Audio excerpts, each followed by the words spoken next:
Alright, this is the video about me getting tied to a chair, beaten with a baseball bat back in the winter of 2022. Alright, so I was newly homeless, thrust out into the freezing streets. And me and my ex, we just had gotten into a massive fight and we finally went our separate ways. Her priorities were completely twisted. Whenever we managed to scrap together some cash, I wanted to secure a hotel room and buy some food and then get drugs.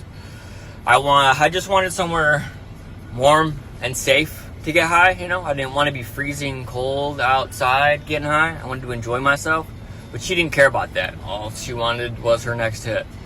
So, and you have to understand that the brutal reality of the streets as a guy, you can't just hang out at a dope house unless you're spending mad money or you're paying to stay there or you're actively working for the dope man.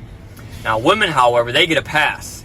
Dealers will let them stay there for free because 9 times out of 10, they're expecting sexual favors or they very least want, you know, a woman around, you know, to look at or just to be in the presence of a woman, you know.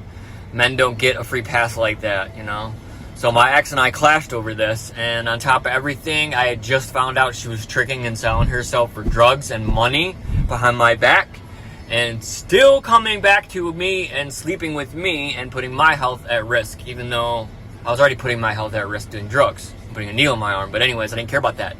So everyone also told me that I was an idiot, that I should have seen that coming and everything like that. But the lifestyle of a severe addict, you know, I should have known, but I didn't. I didn't expect that level of betrayal from her, especially after being with her for going on like 2.5, 3 years at that point. We were in love, I thought. You know, I didn't expect her to do that to me. So I go to the dope man's house to cop some drugs after, you know, me and her split apart and everything like that. And I was sitting there catching up with everybody else, getting high with the dudes in the house and the girls that were there. You know, minding my own business, thinking everything was fine. Then the dealer called out to me, and he's like, "Hey, Jay, come here. I need to talk to you." So I stuffed my drugs and my money in my pocket, and I started walking to him in the living room. He met me halfway in the hallway, and before I could even get "what do you need" out of my mouth, he was like, boom! He knocked me square in the face, lights out, I hit the floor. The guy was built like the Incredible Hulk, and there was no way I was getting back up. I was out cold.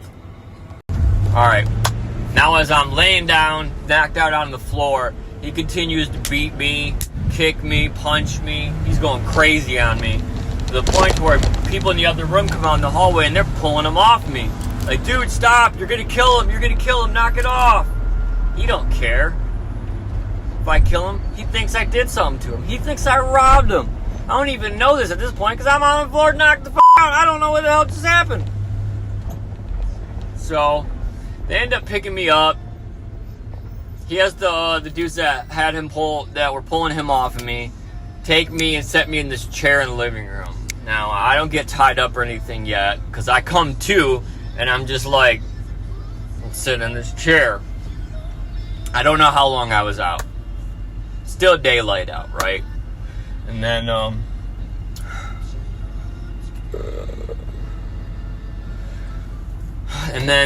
he sits there and starts questioning me about, you know, why did I do this? You know, he's always looked out for me, you know, he's always hooked me up, he's always helped me when I was dope sick, gave me a place to stay on freezing cold nights when it was below 0, and I didn't have anywhere else to go. And I'm like, dude, I have no idea what you're talking about, for one. Like, what are you talking about? And he starts explaining to me that the night the power was out, he wasn't home. Somebody broke into his house, stole his flat screen smart TV, his PlayStation, his Xbox, and some of the dope he had sitting out on the counter that he didn't put away, apparently. And I'm like, dude, if I robbed you, for one, why would I come back to your house? And 2, why would I brag to other people about me doing it? Knowing that mostly everybody I know goes to you. Like, that would be just stupid. So, me and him get into this argument. He's like, boom, knocks me out again. This time when I come to, I'm completely starch naked. Not. And when I glance outside, it's dark out. So I must have been out for some hours, man. And, so my arms tied behind my back. I'm completely naked. It's not just him now in the room. It's him and some other dude. This other dude's telling me that I just need to freaking admit to doing what I did. And I'm like, dude, I have no idea what you're talking about. Nothing whatsoever. You gotta clue me in here. Alright.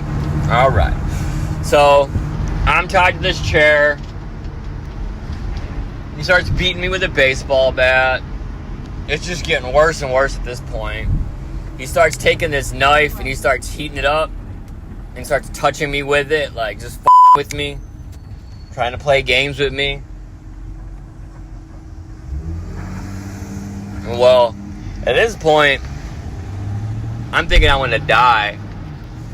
And well, he starts telling me about dude that snitched on me and everything, and how he's for sure it happened. And well, I start thinking, and I'm like, well, wait a minute. I'm like, my ex did, that I know of, I ended up having to help her sell a couple gaming systems. And I knew about her selling a flat screen TV to one of the dope dealers that we used to go to. So, I don't admit to it, but I admit to him of knowing about it. And I told him that I helped her sell a couple gaming systems. And that I knew that she sold a flat screen TV to somebody, but this was after me and her were broken up. Like, I wasn't with her no more. Your destination is on the right. So he's like really pissed off right now, and he's telling me like, alright, you're being honest with me. I'm not gonna kill you, but I am gonna f you up real bad. Or which he does. He ends up breaking 2 of my ribs.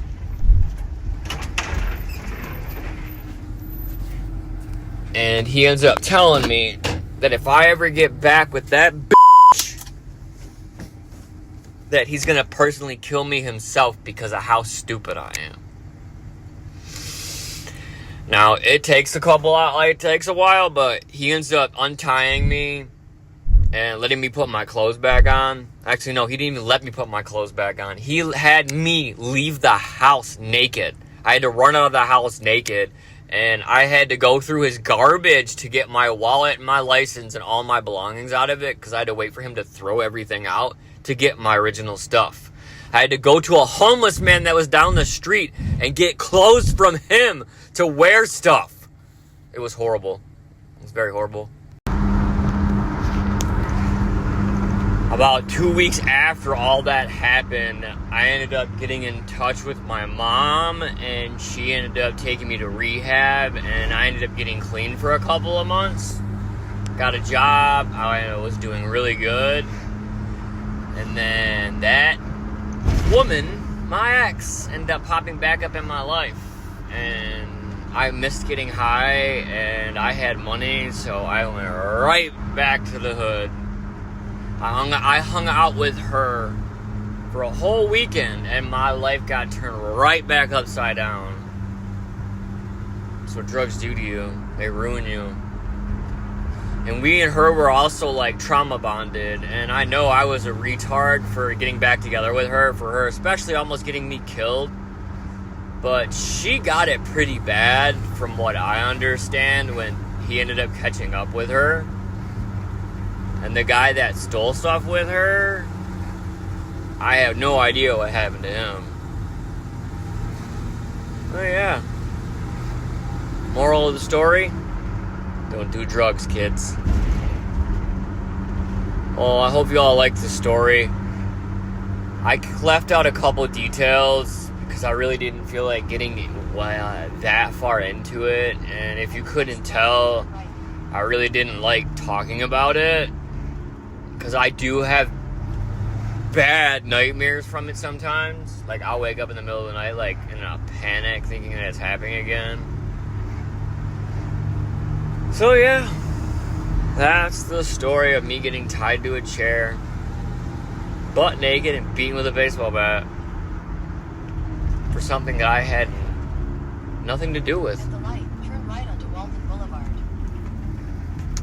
So, hope you all have a great day. Take care. God bless you.